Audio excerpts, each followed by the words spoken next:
Recorded Books presents an unabridged recording of Howard's End by E.M. Forster, narrated by John Franklyn-Robbins.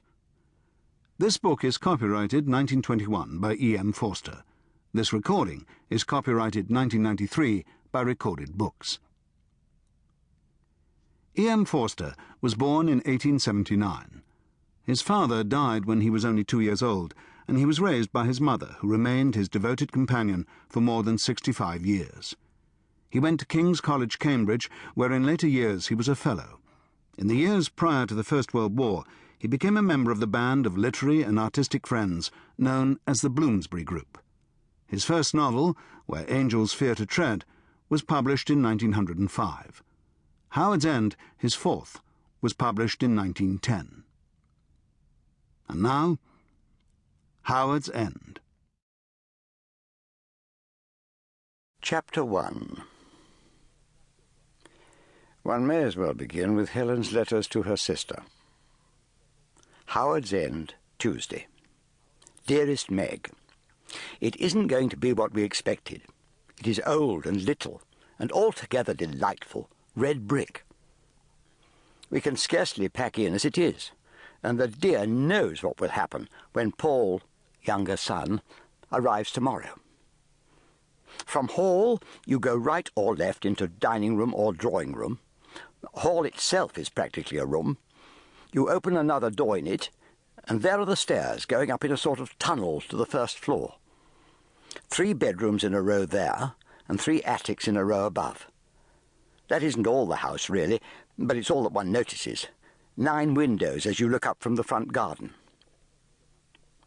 Then there's a very big wych elm, to the left as you look up, leaning a little over the house, and standing on the boundary between the garden and meadow. I quite love that tree already. Also ordinary elms, oaks, no nastier than ordinary oaks, pear trees, apple trees, and a vine. No silver birches, though. However, I must get on to my host and hostess. I only wanted to show that it isn't the least what we expected. Why did we settle that their house would be all gables and wiggles, and their garden all gamboge-coloured paths? I believe simply because we associate them with expensive hotels, Mrs. Wilcox trailing in beautiful dresses down long corridors, Mr. Wilcox bullying porters, etc. We females are that unjust. I shall be back Saturday. Will let you know train later. They are as angry as I am that you did not come too. Really, Tibby is too tiresome. He starts a new mortal disease every month.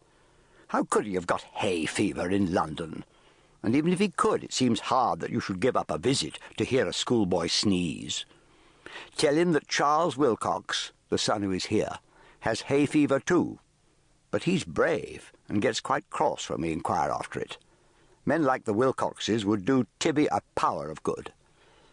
But you won't agree, and I'd better change the subject.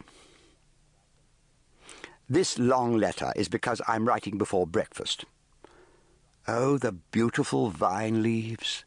The house is covered with a vine.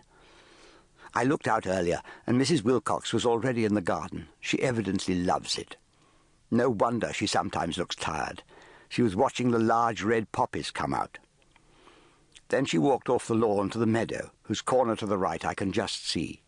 Trail, trail went her long dress over the sopping grass, and she came back with her hands full of the hay that was cut yesterday, I suppose for rabbits or something, as she kept on smelling it. The air here is delicious. Later on I heard the noise of croquet balls, and looked out again, and it was Charles Wilcox practising. They are keen on all games.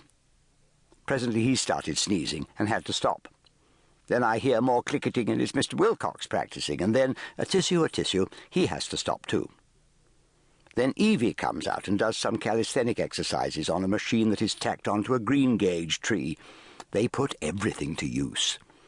And then she says a tissue, and in she goes.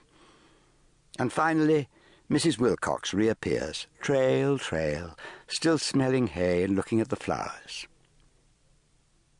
I inflict all this on you because you once said that life is sometimes life and sometimes only a drama, and one must learn to